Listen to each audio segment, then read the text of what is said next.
Hello everyone, Benrad here. I am here with another tutorial. Today we are going to do a Zomboy Growl bass. This is going to be a two-part video. The first part, which is this part, I'm just going to be showing you how to make that first major drop sound.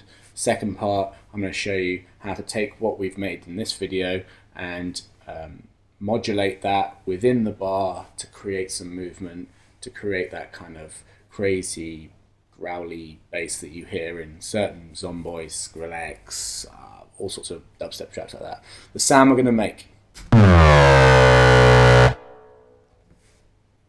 Huge, big, love it. Okay, we're making this in massive, as I normally do for these kind of sounds. So I'm going to go on a new track and open up a new instance of massive. I'm just going to go new sound, and it's going to be a new sound. How lovely is that? So this is what it sounds like as a new sound. It's just a saw wave. Okay. So we're going to start from the beginning. I'm going to start, just go straight to the voicing tab. Bring the unisono, which is the number of voices, up to 4. Put it to mono rotate and legato triller. By putting it on mono rotate, it's a mono sound. So you're not going to be playing more than one note. And rotate means it's going to have the same modulation every time you hit it. Legato triller, I'll show you in the next video. Okay, so next thing we go to the envelope 1. Envelope 1, what I did was I used this to modulate the pitch and a few other things. So what I did was I brought the level down, took the attack up the tiniest bit more, decay up the tiniest bit more. What we're doing is we're having this modulate the pitch. So what we're going to do is we're going to press Option, down, so it's the actual main pitch of the sound is 1 octave lower. But then what we're also going to do is we're going to hold Option, go up, and go up 1 octave. So what we're going to do is we're actually modulating, based on that envelope, the pitch. So it's going to kind of start low, go high, and then come back down again. Yeah? Brilliant. Now that we've got that working, what we're going to do, we're just going to add a little bit of bright noise. We're going to have the color to about, I don't know, is that 2 o'clock? About 2 o'clock. And then bring the amp up a bit as well. Alright, that's just adding a bit of white noise. Don't worry, we're going to filter that all out later, and it's going to sound lovely. Next step, we're going to put an insert in, we're going to put the parabolic shaper in, dry wet, so it's basically all affected by the parabolic shaper. All we're hearing is the parabolic shaper effect. And put the drive up to just past 3 o'clock. So I guess that's 4 o'clock, I don't know. Cool? Brilliant. Next step, we're going to use the exact same envelope. We're going to modulate the wave position table, and we're going to modulate that so that basically it goes up and then down again. Brilliant. Love it. Next thing, change the wavetable, or sorry, the oscillator to groan 1. Do you see how we're building this up and up and up? Oh, I can feel the excitement. It's brilliant. Next step is the filters. So most people don't concentrate on in the massive videos. They don't concentrate on what the filters do. I'm going to really kind of show you. So the difference between this series and parallel. Okay, so series, it means that one filter. So we're going to have it on series. We're going to have one filter happening first, and then the second one. If it's parallel, they happen in parallel, so both at the same time. We don't want that, and I'll show you why. So what we're going to do is we're going to create a new modulation based on envelope 2. Envelope 2, as it happens, by default, is exactly how you want it. I think it was just coincidence. I think it might have just been luck. I don't know. So what we're going to do is we're going to take envelope 2. We're actually going to be modulating the intensity of the oscillator and all 3 parts of the filter. So first off, we're going to modulate the intensity of the oscillator. We're going to bring the oscillator to about 9 o'clock and then bring that up to about 1 o'clock. Okay. Next, we're going to put on a scream filter. We're going to put the cutoff to just about 3 o'clock. Bring that back to 12. Scream as it is, but to about 2 o'clock. Resonance as it is, but to 10 o'clock. So what we're going to do, we're using this envelope, same as before, and basically the modulation is following that. So for the cutoff especially, what we're doing is we're having it quite, having some high frequencies here, cutting them off, but then bringing them back in again. That's how it sounds. Okay, now the reason I put the filters in series because we want to actually use this second filter after it. When I listen to this, the highs are too loud for me. And that's not something I can fix using the cutoffs or any of these other filters because we're using a special filter called Scream. It just doesn't work in the same way. So what I want to do is I want to use filter 2 to level out those highs and make it all seem a bit more, more leveled out.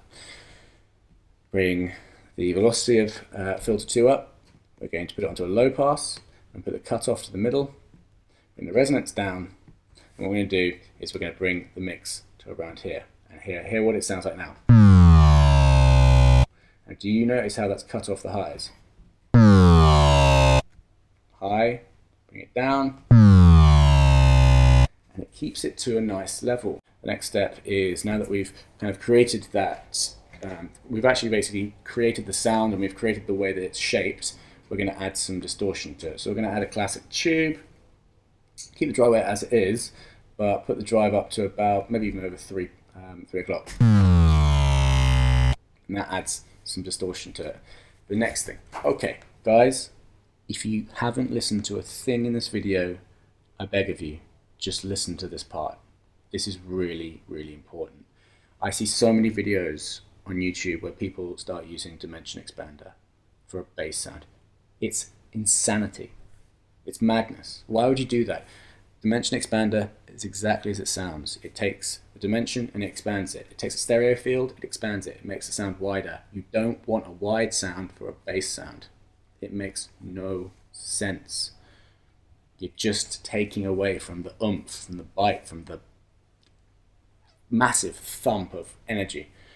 If you want to make this sound more intense, you add a reverb, but a small one.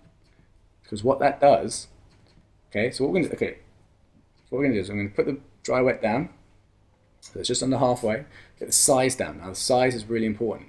What a small reverb is going to do is it's going to fill out the extra frequencies that haven't necessarily been created through the sound alone. So by bringing the size down, you're probably not going to hear the reverb after the actual sound has been played. However, I can assure you that the reverb will be actually played whilst during the sound. And turn the density up, turn the color up. Now, if you looked at my video for the Pony burp bass, I recommend you check it out. I said don't use the same color or frequency of the main sound. So this main sound is quite a low one, it's like a low mid. Let's use a high mid. The reason for that, it expands the level of frequencies within the sound and it makes it more meaty. It gives it more punch. Now hear it. Let's take the FX off. Now with. Do you see what's happened here? I've added to the overall frequency that sounds fuller, it sounds more meaty, but I've not made it expanded. It sounds better. It's a bigger sound. Whatever, just take my word for it. EQ, raise the high shelves a bit, I guess. Raise the frequency, I guess. I don't know. Lower the shelf because we're going to add a sub underneath it. Cool. I don't know. That's probably good enough. I don't know. That's it for massive. Next step, what I did was I added a compression, quite hard ratio.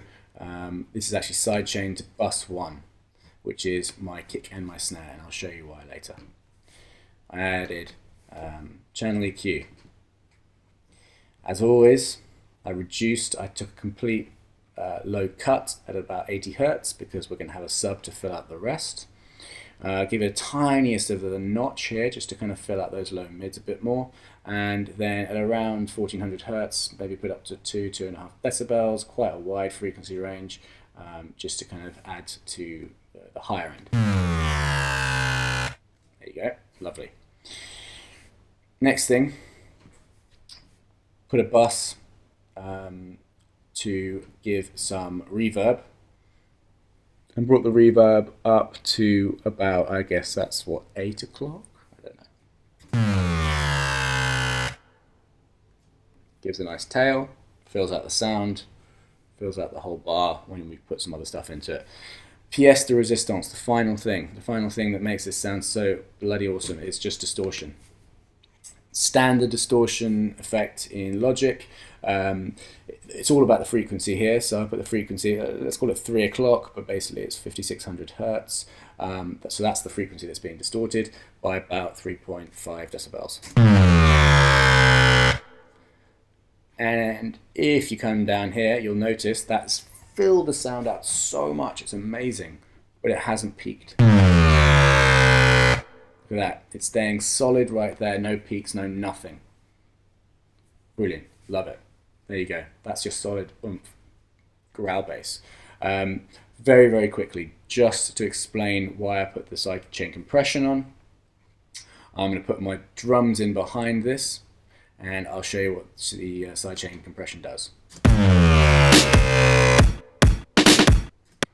Okay, I'll turn the sidechain compression off, and you'll notice that the kick and the snare get a bit lost in that sound, the kick especially. Turn it on. They come out shining, but that bass sound still sounds excellent. Okay guys, that's it. Another one of my overly explained videos, but I'm really hoping that I'm teaching you guys how to use this synth more. If you like the video, give a thumbs up, feel free to comment, ask for requests. There's going to be a part 2 coming up where I'm going to show you how we're going to use this sound, and we're actually going to start modulating that more as kind of, you know, added bits to your main drop. We're going to go crazy with it. Okay, thanks a lot for watching. Check out more of my videos if you like what I've shown you, and yeah, love you all. Catch you later.